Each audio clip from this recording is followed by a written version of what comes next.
People are asking and vanhu vari kungondibvunza kuti Naiza boom akandinyepera here paakati. Ngoma ratichampusha kusvika pa 10,000. Tarichampusha kusvika pa 10,000 subscribers. Akandinyepera here? The answer is yes and a little no. Thank you. Yeah. But now Naiza boom achagona kuita zvinhu zvaakapromisa. But his Mhosva yake, it's not his fault.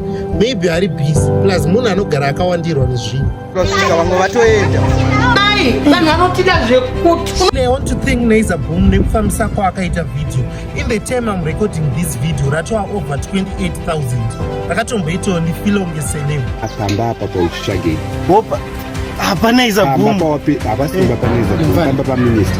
Ende vanhu pavaingondoona mutauni vaingoti takakuonana Naiza boom. And that moment was very special to me. Since ndakabva kare ndichida kumuona. And he is the biggest comedy channel in Zimbabwe. And ineniwo ndoda kuitawo big. That's why ndichida kugara ndichiona nevanhu vari big. Naiza chitori. Pachikoro pangu anga akasubscribe Naiza boom. Ndosaka ndamupa $5 yemahara.